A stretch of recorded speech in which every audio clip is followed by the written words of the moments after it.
Hello, this is PistolPete 7556, once again bringing you more gameplay from Call of Duty Black Ops 2. And this time, I'm presenting one that I recorded just this morning. And it's one of my best gameplays yet, Black Ops 2.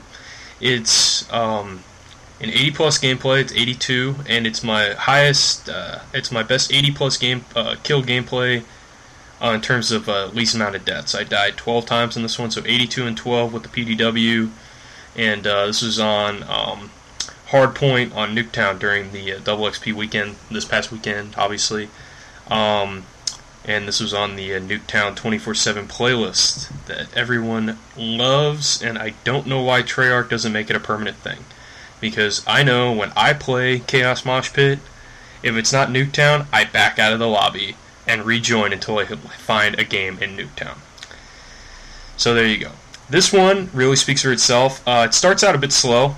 I do a decent job defending the objective.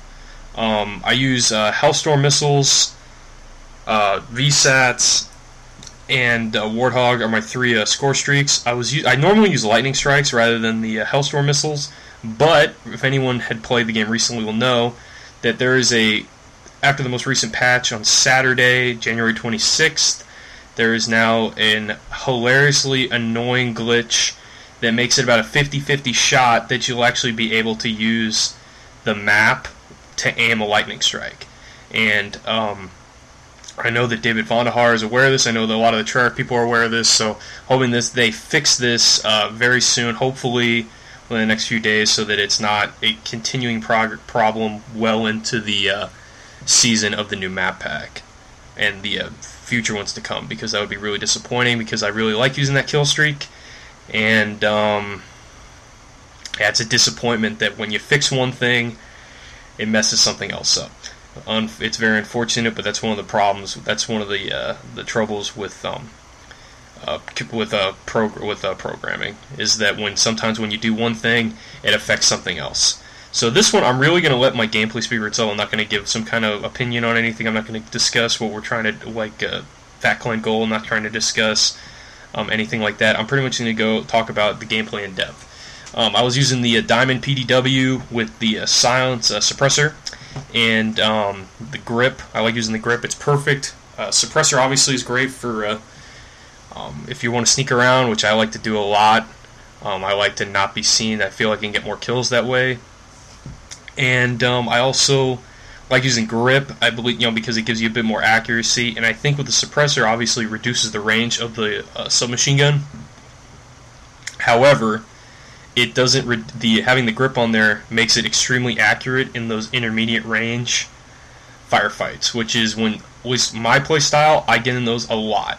So using that as a basis, with the PDW with an already large magazine, the 50 round magazine, basic, I'll have the standard, it's a great fit. And it's a perfect fit for Nuketown, and it's a perfect fit for most of the maps in Call of Duty, especially the smaller ones like Hijack Nuketown, or, I can't think of it off the top of my head. It'll come to me in a few seconds. But any of the more popular small maps. And, Standoff is another good one for that.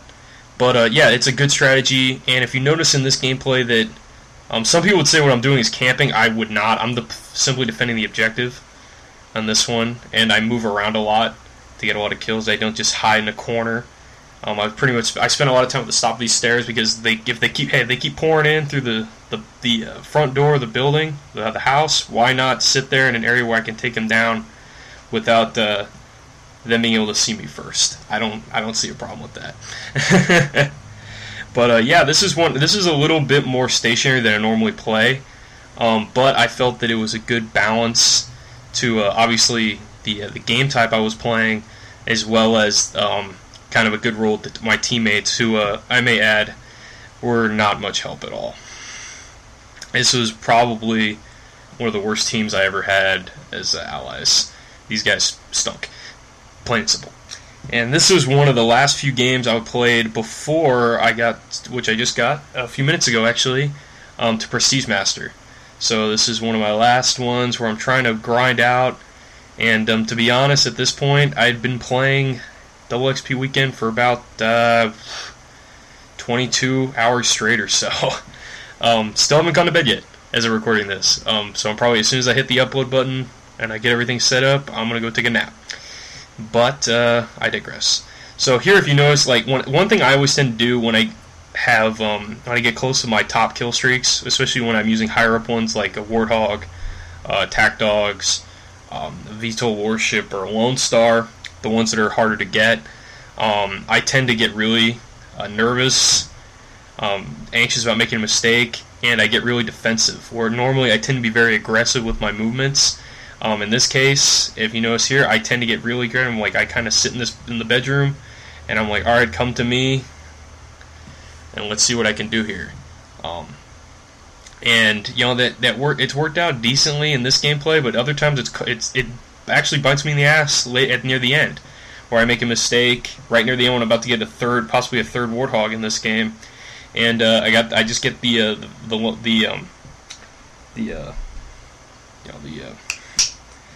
VTOL, what was called the Blackbird in Black Ops 1. Oh my god, I can't believe I forgot that. I am tired. But anyway, so, like, and it really did affect my gameplay in that regard. So that's one of my things I'm trying to work on, is trying to just try to not get as tense at those points.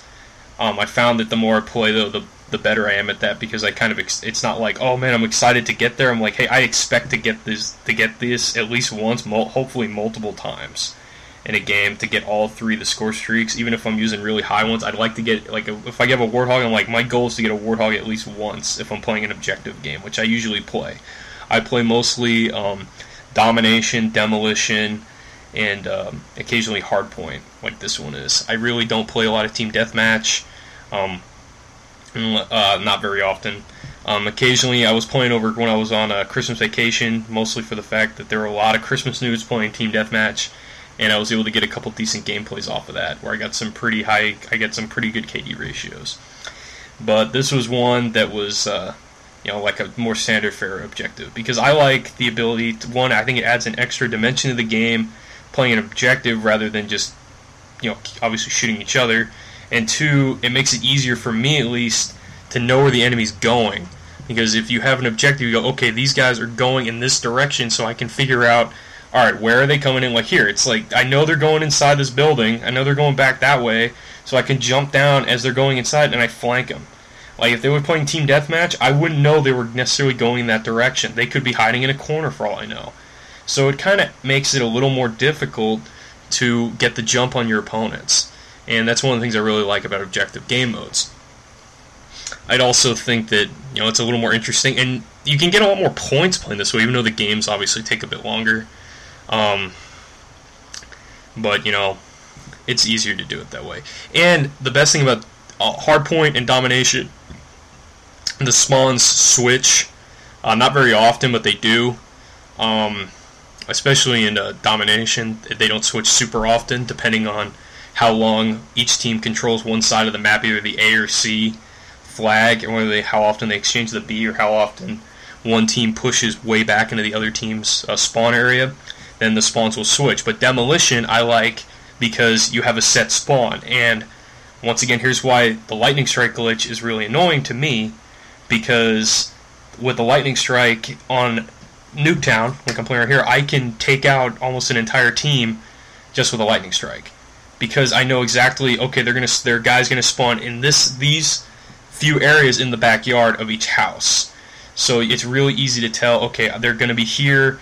I know, so I can plant one where they are now, and I can make sure I have at least one bomb site where they're going to respawn, or where the guys are being shot at now while I'm doing this may respawn. So you can literally get, as guys pop back up on the map, you can get them again. And a lot of times you can, one, it's a guaranteed way to at least get a couple kills. If I get it, I usually end up getting about 2 kills per Lightning Strike. However, occasionally I don't, based on my own mistakes, or whether the map pertains itself to using a Lightning Strike or whatever. But, there you go. I hope you guys enjoyed this gameplay. Unfortunately, my team does lose this game. Like I said, my teammates were not much help at all. But I still had a pretty good individual effort, put forth one of my best gameplays, in not just Call of Duty history, but pretty much all gaming for me on Xbox Live. And I hope y'all enjoyed this, and I'll talk to you later. All right, peace out.